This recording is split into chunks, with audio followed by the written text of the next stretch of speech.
वज़ीर-ए-आज़म शहबाज शरीफ और ईरानी सदर मसूद पेज़ेश्कियान के दरमियान टेलीफोनिक रब्ता। वज़ीर-ए-आज़म का बंदरबाज धमाके में कीमती जानों की ज़िया पर अफसोस का इजहार। वज़ीर-ए-आज़म ने कहा कि पाकिस्तान का पहलगाम हमले से कोई ताल्लुक नहीं। पानी को हथियार के तौर पर इस्तेमाल करना नाकाबिल कबूल है। पाकिस्तान अपने हक का दिफा करेगा। खित्ते में अमन चाहते हैं। ईरान भी इस सिलसिले में किरदार अदा करना चाहे तो खैर मकदूम करेंगे। पाकिस्तान मिलिट्री अकेडमी की पासिंग आउट परेड से खिताब में वज़ीर-ए-आज़म ने कहा कि सिंतास माहदे के मुताबिक पाकिस्तान के हिस्से का पानी रोकने, कम करने या रुख मोड़ने की कोशिश का जवाब पूरी ताकत से दिया जाएगा।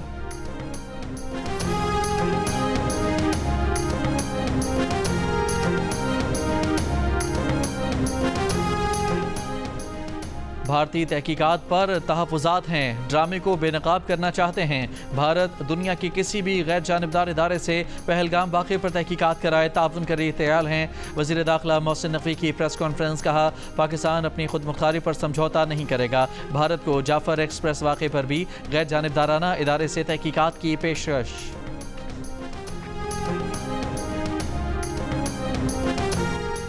भारत की आबी दहशतगर्दी इतला दिए बगैर दरियाए जहलम में बड़ा सैलाबी रैला छोड़ दिया। दरियाए जहलम में पानी की सतह मुजफ्फराबाद के मकाम पर 10 फुट तक बुलंद हो गई। भारत का पानी का बहाव बढ़ाने के लिए एक दिन तक पानी रोक कर रखा हुआ था।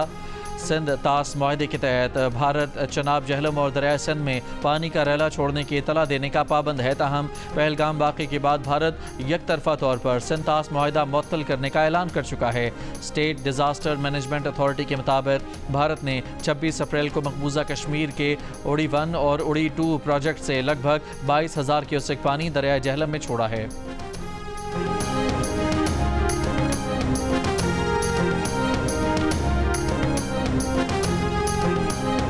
सिक्योरिटी फोर्सेस की खैबर पख्तूनख्वा के 3 मुख्तलिफ कार्रवाइयाँ। 15 खवारिज हलाक, असलहा और गोला बारूद बरामद। ISPR के मुताबिक खुफिया इतलात पर ज़िला करक और शुमाली वज़ीरिस्तान में कार्रवाइयाँ की गईं।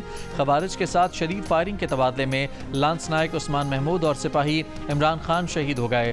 15 खवारिज हलाक करने पर सदर आसिफ जरदारी और वज़ीर-ए-आज़म का खवारिज के खिलाफ 3 कामयाब कार्रवाइयों पर सिक्योरिटी फोर्सेस को खिराज तहसीन।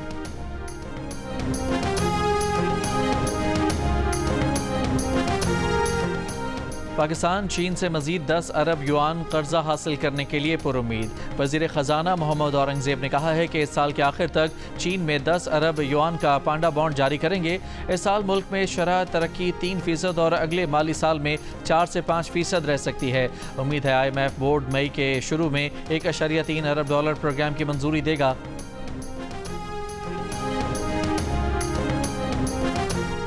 पेशावर के इलाके फंदू में फायरिंग से 7 अफराद जाँ बहक हो गए।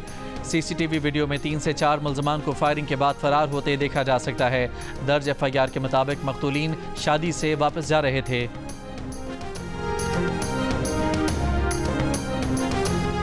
कराची साइट एरिया मेट्रोविल में ट्रक की टक्कर से 6 साल का बच्चा जाँ बहक। ड्राइवर को गिरफ्तार करके ट्रक तहवील में ले लिया गया।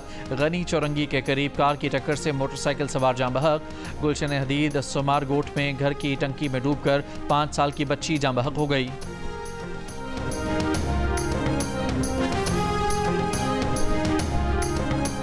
पीपल्स पार्टी के चेयरमैन बिलावल भुट्टो जरदारी की सक्खर में सैलाब मुतासरीन से मुलाकात। सैलाब मुतासरीन ने बिलावल को घरों की हवालगी के कागजात दिखाए। सैलाब मुतासरीन से गुफ्तगू में बिलावल भुट्टो जरदारी ने कहा कि रोटी कपड़ा मकान देने का वादा है। ज़मीन के मालिकाना हकूक देने आए हैं। मालिकाना हकूक ख़वातीन के नाम पर हैं। लाहौर 2027 के लिए ECO टूरिज्म कैपिटल मुंतखब। वज़ीर आला पंजाब मरियम नवाज का इजहार तशक्कुर। कहा, तारीखी विरसे, सकाफत और बेहतरीन सलाहियतों के साथ लाहौर दुनिया को खुशामदीद कहने और आलमी स्टेज पर जगमगाने को तैयार है। एक इजलास में वज़ीर आला पंजाब ने पाकिस्तान की पहली सूबाई एयरलाइन एयर पंजाब की मंजूरी दे दी, जिसके लिए फौरी तौर पर 4 तैयारे लीज पर लिए जाएंगे। मरियम नवाज से रुकन सूबाई असम्बली नौशेर खान लंगड़ियाल की मुलाकात। मरियम नवाज ने कहा कि मरीजों को मुफ्त अद्वियात की फराहमी का वादा हर सूरत पूरा किया जाएगा।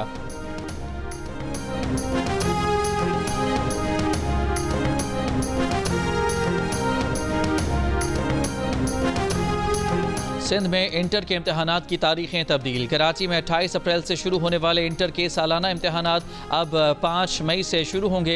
लड़काना बोर्ड के तहत फर्स्ट ईयर और सेकंड ईयर के इम्तहानात 29 अप्रैल के बजाय 5 मई से होंगे। लड़काना बोर्ड ने फर्स्ट ईयर और सेकंड ईयर के इम्तहानात की तारीख तब्दील कर दी। मीरपुर खास में 28 अप्रैल से होने वाले इंटर के इम्तहानात अब 5 मई से शुरू होंगे। ज़िला कुरम में लोअर कुरम के माहिदीन ने असलहा जमा करा दिया। कबायली रहनुमा के मुताबिक जमा कराए गए असलहे में मार्टर गोले और मशीन गनें भी शामिल हैं। अमन मुआहदे के दूसरे मरहले में फ़रीक़ैन को असलहा जमा कराना है। पहले मरहले में बंकर्स गिराने का काम तकरीबन मुकम्मल हो चुका है।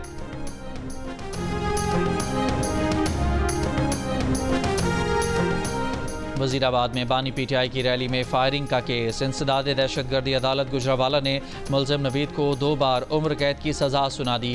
3 नवंबर 2022 को PTI की रैली के दौरान वज़ीराबाद में फायरिंग की गई थी। गवर्नर सिंध कामरान खान टसूरी की बगदाद में इमाम आज़म अबू हनीफा के रोज़े पर हाज़िरी। मुल्क की सलामती, तरक्की और खुशहाली के लिए खुसूसी दुआएं। कामरान टसूरी ने कहा कि इमाम अबू हनीफा की इल्मी और फ़िक़ही खिदमात उम्मत मुस्लिमा का अजीम सरमाया हैं। इराक़ में बुज़ुर्गान दीन के मज़ार रूहानी यकजहती का मज़हर हैं।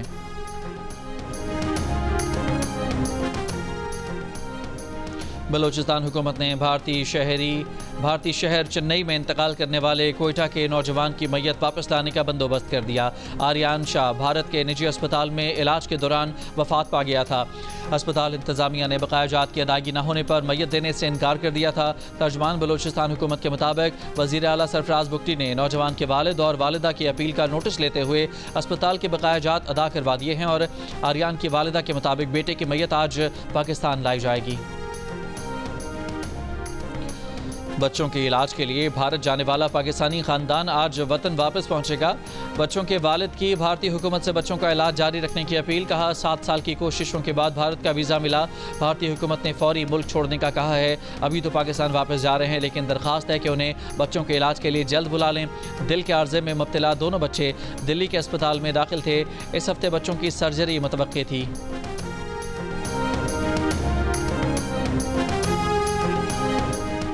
मकबूजा कश्मीर में भारतीय रियासती दहशतगर्दी जारी। पहलगाम हमले के बाद भारतीय फ़ौज का वादी में बदतरीन क्रैकडाउन। आज़ादी पसंद 7 कश्मीरियों के घर तबाह कर दिए। कश्मीर मीडिया सर्विस के मुताबिक पुलवामा, कुलगाम और शुपियाँ में आज़ादी पसंद कश्मीरियों के घरों को धमाका खेज मवाद से तबाह किया गया। वादी के मुख्तलिफ अजला से 2000 से ज़ायद कश्मीरियों को गिरफ्तार भी कर लिया गया। और ईरान के शहर बंदर अब्बास में शहीद रजाई पोर्ट पर धमाका। जंबहक अफराद की तादाद 14 हो गई, 700 से ज़ायद ज़ख्मी। ईरानी हुकाम के मुताबिक धमाके से करीबी इमारतों और गाड़ियों को शदीद नुकसान पहुंचा। धमाका मुमकिन तौर पर केमिकल्स के गोदाम में हुआ। ईरानी सदर ने तहकीकात का हुक्म दे दिया।